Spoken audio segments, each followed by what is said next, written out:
नमस्कार दोस्तों, YouTube channel कल्पना Hindi academy पर आप सबका स्वागत है। ये क्लास हिंदी से संबंधित सभी परीक्षाओं के लिए है। आज की क्लास में हम हिंदी साहित्य से संबंधित महत्वपूर्ण प्रश्नों पर विस्तृत चर्चा करेंगे। तो आइए हम आज की क्लास को शुरू करते हैं और हमारा आज का पहला प्रश्न है, हिंदी साहित्य का आलोचनात्मक इतिहास के लेखक कौन है? आपके पास ऑप्शन है रामचंद्र शुक्ल, शिव सिंह सेंगर, रामकुमार वर्मा या बच्चन सिंह। तो इसका सही उत्तर क्या होगा? सभी लोग अपना उत्तर कमेंट बॉक्स में अवश्य दें। बिल्कुल सही। जिन साथियों ने ऑप्शन नंबर 3 बताया है उनका उत्तर सही है। हिंदी साहित्य का आलोचनात्मक इतिहास के लेखक डॉक्टर रामकुमार वर्मा जी हैं। कब लिखा था इन्होंने ये ग्रंथ? 1938 ईस्वी में। ठीक है। आप जानते हैं कि इस ग्रंथ को अधूरा ग्रंथ भी माना जाता है। क्यों? क्योंकि इसमें भक्ति काल तक का ही वर्णन मिलता है। हमारा अगला प्रश्न है, अपभ्रंश और पुरानी हिंदी के मध्य का समय कहा जाता है? आपके पास ऑप्शन है संक्रांति काल, उत्कर्ष काल, प्राकृत काल या अवसान काल। तो इसका सही उत्तर क्या होगा? आपको बताना है कि अपभ्रंश और पुरानी हिंदी के मध्य का समय क्या कहलाता है। बताइए इसका सही उत्तर क्या होगा? बिल्कुल सही। जिन साथियों ने ऑप्शन नंबर 1 बताया है उनका उत्तर सही है, संक्रांति काल कहलाता है। हमारा अगला प्रश्न है, डॉक्टर रामकुमार वर्मा ने संधि काल का समय क्या माना है? आपके पास ऑप्शन है संवत 1000 से 1350, संवत 700 से 1000 तक, या संवत 750 से 1000 तक, या संवत 800 से 1375 तक। तो इसका सही उत्तर क्या होगा? डॉक्टर रामकुमार वर्मा ने संधि काल का समय क्या माना है? आप जानते हैं कि डॉक्टर रामकुमार वर्मा ने आदिकाल को संधि काल एवं चारण काल की संज्ञा दी थी। ठीक है। आपने मुझे ये बताना है कि इन्होंने संधि काल का समय क्या माना है। बिल्कुल सही। जिन साथियों ने ऑप्शन नंबर 2 बताया है उनका उत्तर सही है। संधि काल का समय संवत 700 से 1000 तक माना है। और चारण काल का समय क्या माना है इन्होंने? बताइए, चारण काल का समय क्या माना है? 1000 से 1375 तक इन्होंने चारण काल का समय माना है। हमारा अगला प्रश्न है, ठीक है, हमारा अगला प्रश्न है, द्वैता द्वैतवाद के प्रवर्तक है। आपके पास ऑप्शन है मध्वाचार्य, वल्भाचार्य, रामानुजाचार्य या निम्बार्काचार्य। तो इसका सही उत्तर क्या होगा? द्वैता द्वैतवाद के प्रवर्तक कौन माने जाते हैं? बिल्कुल सही। जिन साथियों ने ऑप्शन नंबर 4 बताया है उनका उत्तर सही है, निम्बार्काचार्य। ठीक है। अब आप लोगों के लिए आज का प्रश्न है कि द्वैतवाद के प्रवर्तक कौन माने जाते हैं। ठीक है। प्रश्न क्या है कि द्वैतवाद के प्रवर्तक कौन माने जाते हैं। सभी लोगों का उत्तर कमेंट बॉक्स में अवश्य आना चाहिए। ठीक है। प्लीज सभी लोग अपना उत्तर कमेंट बॉक्स में दें। हमारा अगला प्रश्न है, भाषा की सबसे छोटी इकाई है। आपके पास ऑप्शन है शब्द, वर्ण, व्यंजन या स्वर। तो इसका सही उत्तर क्या होगा? बिल्कुल सही। जिन साथियों ने ऑप्शन नंबर 2 बताया है उनका उत्तर सही है। भाषा की सबसे छोटी इकाई वर्ण मानी जाती है। हमारा अगला प्रश्न है, सुमित्रानंदन पंत को किस रचना के लिए ज्ञानपीठ पुरस्कार मिला? आपके पास ऑप्शन है कला और बूढ़ा चांद, पल्लव, चितंबरा या ग्राम्या। तो इसका सही उत्तर क्या होगा? सुमित्रानंदन पंत को किस रचना के लिए ज्ञानपीठ पुरस्कार मिला और कब मिला, ये भी बताना है आपको। बताइए इसका सही उत्तर क्या होगा? बिल्कुल सही। जिन साथियों ने ऑप्शन नंबर 3 बताया है उनका उत्तर सही है। ठीक है। कब मिला था इन्हें, ये भी बता दीजिए।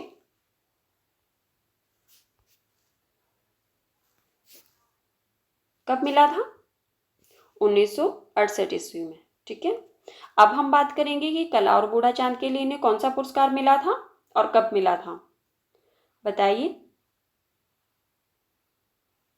क्योंकि इससे पहले वाली क्लासेस में मैंने आपको बताया था। बिल्कुल सही। कला और बूढ़ा चांद के लिए इन्हें साहित्य अकादमी पुरस्कार मिला था। कब मिला था? 1960 ईस्वी में। ठीक है। तो जिन साथियों ने इसे पहले वाली क्लासेस को नहीं देखा है, अगर आप चाहें तो इस क्लास के बाद प्लेलिस्ट में जाकर देख सकते हैं। हमारा अगला प्रश्न है, आलाह किस ऋतु में गाया जाता है? आपके पास ऑप्शन है ग्रीष्म ऋतु, वसंत ऋतु, वर्षा ऋतु या शरद ऋतु। तो इसका सही उत्तर क्या होगा? आलाह किस ऋतु में गाया जाता है? बिल्कुल सही। जिन साथियों ने ऑप्शन नंबर 3 बताया है उनका उत्तर सही है, वर्षा ऋतु में। ठीक है, हमारा अगला प्रश्न है। साथियों, जो पहली बार चैनल पर आए हैं प्लीज चैनल को सब्सक्राइब कर देना, बेल आइकन को प्रेस कर देना ताकि आने वाली हर वीडियो की नोटिफिकेशन सबसे पहले आप तक पहुंचे। हमारा अगला प्रश्न है। वह घर पहुंच गया, इस वाक्य में पहुंच गया निम्नलिखित में से किस क्रिया का उदाहरण है? थोड़ा मैं इसको छोटा कर देती हूँ, ये लीजिए। प्रश्न है आपके पास कि वह घर पहुंच गया, इस वाक्य में पहुंच गया निम्नलिखित में से किस क्रिया का उदाहरण है? आपके पास ऑप्शन है प्रेरणार्थक क्रिया, द्विकर्मक क्रिया, पूर्वकालिक क्रिया या संयुक्त क्रिया। तो इसका सही उत्तर क्या होगा? वह घर पहुंच गया, इस वाक्य में जो पहुंच गया है आपको बताना है कि वह किस क्रिया का उदाहरण है। बिल्कुल सही, शाबाश, बिल्कुल सही। जिन साथियों ने ऑप्शन नंबर 4 बताया है उनका उत्तर सही है, संयुक्त क्रिया। ठीक है, हमारा अगला प्रश्न है। पहुंच और गया दो क्रियाएं हैं तो संयुक्त क्रिया होगी। हमारा अगला प्रश्न है। ब्राह्मण पत्रिका का प्रकाशन कहाँ से होता था? आपके पास ऑप्शन है बनारस, इलाहाबाद, कानपुर या बरेली। तो इसका सही उत्तर क्या होगा? ब्राह्मण पत्रिका का प्रकाशन कहाँ से होता था, इसके संपादक कौन थे और कब प्रकाशित हुई थी ये बताइए, इसका सही उत्तर क्या होगा? बिल्कुल सही। जिन साथियों ने ऑप्शन नंबर 3 बताया है उनका उत्तर सही है। ब्राह्मण पत्रिका का प्रकाशन कहाँ से होता था? कानपुर से। ठीक है, इसके संपादक का नाम भी बताइए। बिल्कुल सही, प्रताप नारायण मिश्र। ठीक है, कौन थे इसके संपादक? प्रताप नारायण मिश्र। और इसका प्रकाशन कब हुआ था? 1883 ईस्वी में कानपुर से। ठीक है, ब्राह्मण पत्रिका के संपादक प्रताप नारायण मिश्र थे। 1883 ईस्वी में इसका प्रकाशन हुआ था कानपुर से। हमारा अगला प्रश्न है। निम्नलिखित में से भक्तिकालीन कवि कौन है? आपके पास ऑप्शन है भारतेंदु हरिश्चंद्र, कुंभन दास, महादेवी वर्मा, हरियूद। तो इसका सही उत्तर क्या होगा? भक्तिकालीन कवि कौन है इनमें से बताइए। बिल्कुल सही। जिन साथियों ने ऑप्शन नंबर 2 बताया है उनका उत्तर सही है, कुंभन दास भक्तिकालीन कवि माने जाते हैं। अब हम बात करेंगे कि भारतेंदु हरिश्चंद्र भारतेंदु युग के कवि हैं। ठीक है, महादेवी वर्मा छायावादी युग की कवित्री है। ठीक है, महादेवी वर्मा छायावादी युग की कवित्री है। हरियूद द्विवेदी युग के कवि हैं। ठीक है, हमारा अगला प्रश्न है। भाषाई आधार पर सर्वप्रथम किस राज्य का गठन हुआ? आपके पास ऑप्शन है आंध्र प्रदेश, राजस्थान, जम्मू कश्मीर या उत्तर प्रदेश। तो इसका सही उत्तर क्या होगा? भाषाई आधार पर सर्वप्रथम किस राज्य का गठन हुआ और कब हुआ ये भी बताना है आपको। बताइए, इसका सही उत्तर क्या होगा? बिल्कुल सही। जिन साथियों ने ऑप्शन नंबर 1 बताया है उनका उत्तर सही है। भाषाई आधार पर सर्वप्रथम किस राज्य का गठन हुआ? आंध्र प्रदेश का। कब हुआ था बताइए, कब हुआ था? 1953 ईस्वी में। ठीक है, कब हुआ था? 1953 ईस्वी में भाषाई आधार पर सर्वप्रथम आंध्र प्रदेश का गठन हुआ था। हमारा अगला प्रश्न है। बादशाह दर्पण और कश्मीर कुसुम नामक प्रमुख निबंध के लेखक हैं। आपके पास ऑप्शन है बालकृष्ण भट्ट, भारतेंदु हरिश्चंद्र, रामविलास शर्मा या सरदार पूर्ण सिंह। तो इसका सही उत्तर क्या होगा? बादशाह दर्पण और कश्मीर कुसुम जो कि निबंध विधा की रचना है, ये दोनों आपको बताना है कि इसके लेखक कौन है बताइए। बिल्कुल सही। जिन साथियों ने ऑप्शन नंबर 2 बताया है उनका उत्तर सही है। किसके निबंध है ये दोनों? भारतेंदु हरिश्चंद्र जी के। ठीक है, हमारा अगला प्रश्न है। निम्न में से कौन सी रचना कुंवर नारायण की है? आपके पास ऑप्शन है पथिक, पहाड़ पर लालटेन, बाजरवा के बहाने या मगध।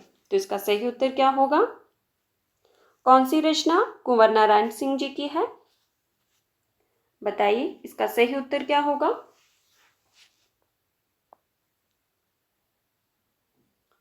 बिल्कुल सही। जिन साथियों ने ऑप्शन नंबर 3 बताया है उनका उत्तर सही है। बादशाह के बहाने कुंवर नारायण सिंह जी की रचना है। अब हम बात करेंगे कि पथिक पथिक के रचनाकार कौन है, बताइए फटाफट से। पथिक किसकी रचना है? बिल्कुल सही, रामनरेश त्रिपाठी की रचना है पथिक। ठीक है। और पहाड़ पर लालटेन की रचयिता कौन है? पहाड़ पर लालटेन मंगलेश डबराल की रचना है। मगध श्रीकांत वर्मा की है। बिल्कुल सही, मगध के रचयिता कौन है? श्रीकांत वर्मा। ठीक है। हमारा अगला प्रश्न है,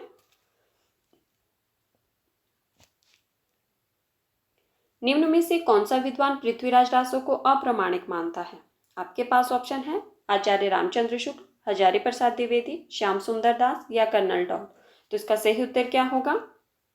पृथ्वीराज रासो को अप्रामाणिक मानने वाला विद्वान कौन है इनमें से, बताइए इसका सही उत्तर क्या होगा।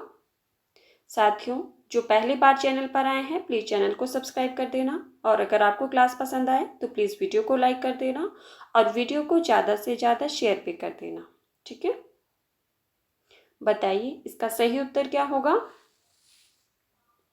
बिल्कुल सही, जिन साथियों ने ऑप्शन नंबर 1 बताया है उनका उत्तर सही है। ठीक है। आप जानते हैं कि पृथ्वीराज रासो की प्रामाणिकता और अप्रामाणिकता में विद्वानों में मतभेद रहा है। तो रामचंद्र शुक्ल ने पृथ्वीराज रासो को जो है वो अप्रामाणिक माना है। ठीक है। और अगर हम बात करें, हाँ जी जी, अगर हम बात करें कि हजारी प्रसाद द्विवेदी ने पृथ्वीराज रासो को क्या माना है, तो अर्ध प्रमाणिक। क्या माना है? पृथ्वीराज रासो को हजारी प्रसाद द्विवेदी ने अर्ध प्रमाणिक माना है, और श्याम सुंदर दास और कर्नल टॉड ने प्रमाणिक माना है। हमारा अगला प्रश्न है, सच्ची वीरता और कन्यादान किस विधा की रचनाएं हैं? आपके पास ऑप्शन है निबंध, उपन्यास, नाटक या कहानी। तो इसका सही उत्तर क्या होगा? सच्ची वीरता और कन्यादान किस विधा की रचनाएं हैं, और साथ में इनके जो रचनाकार है उनका नाम भी बताना है आपको। बताइए इसका सही उत्तर क्या होगा। बिल्कुल सही, जिन साथियों ने ऑप्शन नंबर 1 बताया है उनका उत्तर सही है। सच्ची वीरता और कन्यादान जो है वो निबंध विधा की रचनाएं हैं। अब ये भी बता दीजिए कि किसके निबंध है ये। बिल्कुल सही, अध्यापक पूर्ण सिंह के। ठीक है। इन्होंने कुल 6 निबंध लिखे थे। वो 6 निबंध कौन कौन से थे? दो तो यही हो गए, सच्ची वीरता और कन्यादान। ठीक है। बाकी 4 कौन से रहते हैं? आचरण की सभ्यता, मजदूरी और प्रेम, पवित्रता, और एक था आपका, हाँ, अमेरिका का मस्त कवि वॉल्ट व्हिटमैन। ठीक है। ये 6 निबंध जो है वो अध्यापक पूर्ण सिंह ने लिखे हैं। हमारा अगला प्रश्न है, करुणालय के रचयिता कौन है? आपके पास ऑप्शन है सुमित्रा नंदन पंत, जयशंकर प्रसाद, मैथिली शरण गुप्त या भारतेंदु हरिश्चंद्र। तो इसका सही उत्तर क्या होगा? करुणालय के रचयिता कौन माने जाते हैं, और साथ में इसका रचना काल भी बताना है आपको। बिल्कुल सही, जिन साथियों ने ऑप्शन नंबर 2 बताया है उनका उत्तर सही है। जयशंकर प्रसाद जी का नाटक है ये।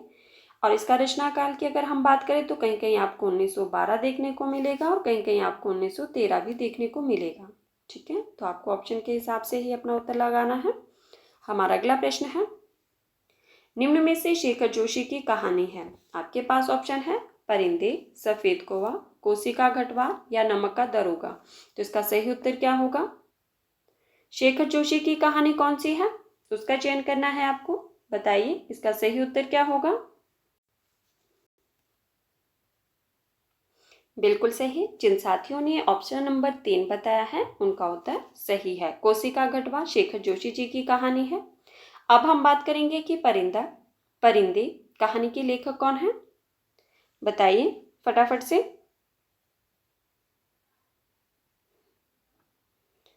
बिल्कुल सही, परिंदे जो है वो निर्मल वर्मा जी की कहानी है। सफेद कौवा मंजुल भगत का। ठीक है। सफेद कौवा किसकी रचना है? मंजुल भगत की है। और नमक का दरोगा मुंशी प्रेमचंद जी की कहानी है। ठीक है। कोशिका गढ़वाल शेखर जोशी की कहानी है। परिंदे निर्मल वर्मा की है। सफ़ेद कौवा मंजुल भगत की कहानी है। और नमक का दरोगा मुंशी प्रेमचंद जी की कहानी है। हमारा अगला प्रश्न है, निम्नलिखित काव्य संग्रह का काल क्रमानुसार सही अनुक्रम है। आपके पास ऑप्शन में जो रचनाएं दी गई है, यहाँ पे काल होगा, ठीक है। आपके पास जो रचनाएं दी गई हैं वो रचना है भग्नदूत, मंजीर, चांद का मुंह टेढ़ा और साखी। तो बताइए इसका सही उत्तर क्या होगा। फटाफट से आप लोग ऑप्शंस को देख लिए और फिर उसके बाद अपना उत्तर दीजिए। साथ में इनके रचना काल भी बताने हैं आपको और रचनाकारों के नाम भी बताने हैं। बिल्कुल सही। जिन साथियों ने ऑप्शन नंबर 1 बताया है उनका उत्तर सही है, ठीक है। भग्नदूत 1933 ईस्वी की रचना है। किसकी रचना है ये? अग्गे जी की, ठीक है। और मंजीर 1941 ईस्वी की रचना है। किसकी? बताइए मंजीर के रचनाकार कौन है? गिरजा कुमार माथुर। बिल्कुल सही। मंजीर किसकी रचना है? गिरजा कुमार माथुर की। और चांद का मुंह टेढ़ा, चलिए इसका रचनाकाल बताइए। बिल्कुल सही, 1964। चांद का मुंह टेढ़ा 1964। और इसके रचयिता कौन है? मुक्तिबोध जी। बिल्कुल सही। चांद का मुंह टेढ़ा 1964 मुक्तिबोध जी की रचना है। और साखी 1983 और कहीं कहीं आपको 1982 ईस्वी भी देखने को मिलेगा, ठीक है, साखी का रचनाकार। और इसकी रचयिता कौन है? विजय देव नारायण शाही की रचना है, ठीक है। किसकी रचना है? विजय देव नारायण शाही की। एक बार मैं रिपीट कर देती हूँ। भग्नदूत 1933 अज्ञे जी की रचना है। मंजीर 1931 गिरजा कुमार माथुर जी की रचना है। चांद का मुंह टेढ़ा 1964 मुक्तिबोध जी की रचना है। साखी 1983 विजय देव नारायण शाही की रचना है।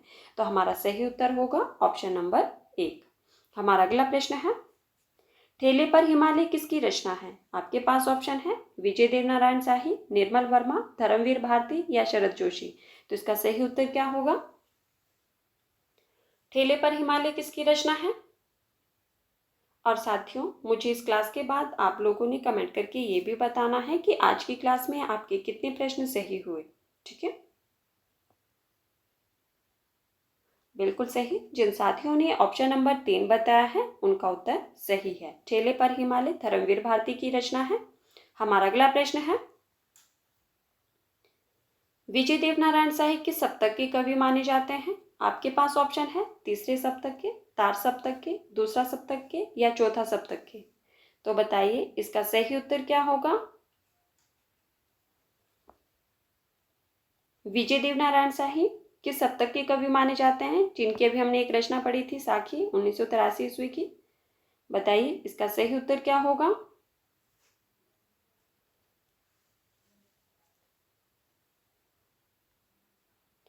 बिल्कुल सही। जिन साथियों ने ऑप्शन नंबर 1 बताया है उनका उत्तर सही है। विजय देव नारायण शाही तीसरे सप्तक के कवि माने जाते हैं, ठीक है। आप जानते हैं कि अज्ञे जी के संपादकत्व में कुल 4 सप्तक प्रकाशित हुए थे। कितने सप्तक प्रकाशित हुए थे? 4 सप्तक प्रकाशित हुए थे। जो पहला था उसे हम किस नाम से जानते हैं? तार सप्तक के नाम से, ठीक है। किस नाम से जानते हैं? तार सप्तक के नाम से। और इसका प्रकाशन कब हुआ था? 1943 ईस्वी में, ठीक है। और दूसरा सप्तक इसका प्रकाशन कब हुआ था? 1951 ईस्वी में। तीसरा सप्तक 1959 ईस्वी में। और चौथा सप्तक 1979 ईस्वी में, ठीक है। ये 4 सप्तक प्रकाशित हुए थे अज्ञे जी के संपादकत्व में, ओके। और विजय देव नारायण शाही तीसरे सप्तक के कवि माने जाते हैं। आप जानते हैं कि हर सप्तक में 7-7 कवियों को शामिल किया गया था, ठीक है। तो साथियों ये थे आज के हमारे कुछ महत्वपूर्ण प्रश्न जिन पर हमने चर्चा की। अगर आपको क्लास पसंद आए तो प्लीज़ वीडियो को लाइक कर देना और वीडियो को ज़्यादा से ज़्यादा शेयर भी कर देना। और मुझे कमेंट करके ज़रूर बताना कि आज की क्लास आपको कैसी लगी और आज की क्लास में आपके कितने प्रश्न सही हुए, ठीक है। बाय, मिलते हैं अगली क्लास में।